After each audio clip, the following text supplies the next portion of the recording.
E aí, pessoal, tudo bem com vocês? O assunto hoje é hiponatremia associada ao exercício. O que é hiponatremia? É a baixa concentração de sódio no sangue, tá? Então, em alguns casos, durante o exercício, pode acontecer uma hiponatremia, ou seja, uma baixa concentração de sódio no sangue, que é uma situação que pode ser grave e eventualmente fatal.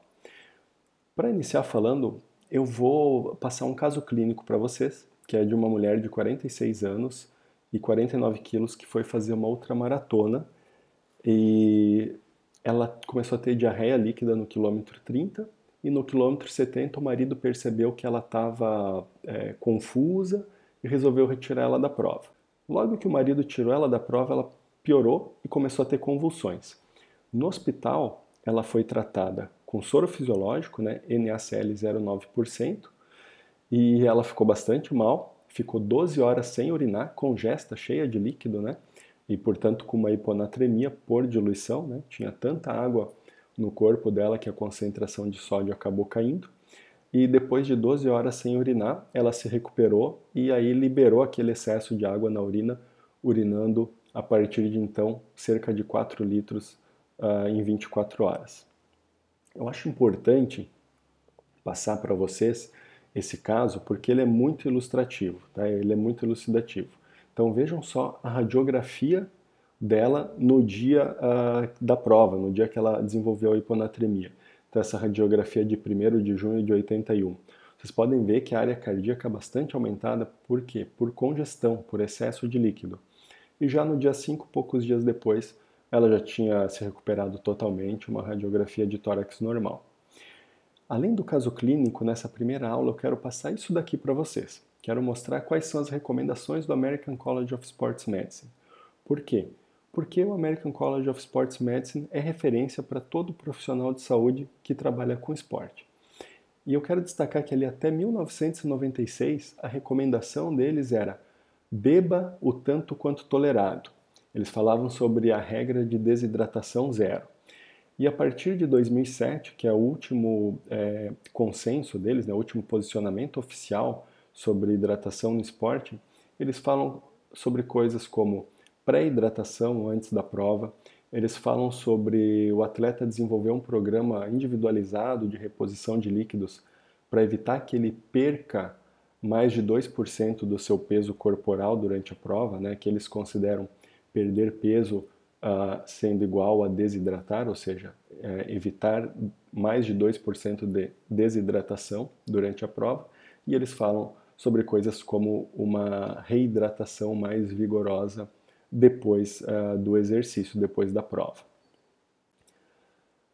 Mas eu quero que fique claro com o caso clínico e com isso que eu passei para você sobre o posicionamento oficial atual do American College of Sports Medicine, que a gente tem aqui meio que uma incongruência, um paradoxo, né? Porque a gente tem a hiponatremia associada ao exercício, que como vocês viram no primeiro caso clínico, a gente pode pensar em uma intoxicação por água quando a gente fala em hiponatremia associada ao exercício, e ao mesmo tempo a gente tem uma recomendação que orienta a beber mesmo sem ter sede, beber para não perder peso e etc. E vale destacar que a gente tem aqui, que eu encontrei na literatura até hoje, 12 mortes relatadas, né? Com certeza tem muito mais, mas vale destacar que essas mortes por hiponatremia associada ao exercício, elas começaram a acontecer a partir da década de 90, principalmente anos 2000 em diante. E antigamente, antes disso, a recomendação era para o atleta beber o mínimo possível. A partir da década de 90, como vocês viram, começou a ter uma recomendação de beber mesmo sem ter sede e a regra de desidratação zero. E coincide com os casos de hiponatremia e de mortes também, o início dessa recomendação de beber além da sede, né? Então é até interessante que quando a recomendação era para beber o mínimo possível, a gente não tinha tantos problemas quanto eles começaram, quando a gente começou a ter depois que começaram com a recomendação de beber mesmo sem ter sede, de regra de desidratação zero. Então, em resumo aqui, a definição de hiponatremia associada ao exercício que vocês vão encontrar na maioria da literatura médica especializada vai ser concentração sérica de sódio abaixo de 135 mmol por litro, que desenvolve durante o exercício ou até 24 horas após, tá? E que pode ser por perda de sódio, excesso de água ou ambos. Na prática, o que vai importar para a gente durante o curso falando sobre hiponatremia é a doença hiponatremia, ou seja, quando que essa concentração baixa de sódio causa doença e eventualmente morte, e como fazer para evitar isso e, caso aconteça, como manejar. Então aqui só um exemplo para vocês das provas em que já foi descrito na literatura dos esportes, né, das condições em que foi descrita a hiponatremia associada ao exercício, a maioria a provas de longa duração, né, esportes de endurance, e com um asterisco do lado os esportes em que houve relato de morte por hiponatremia associada ao exercício.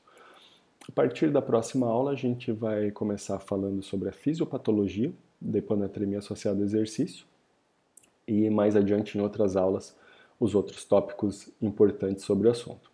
Até lá!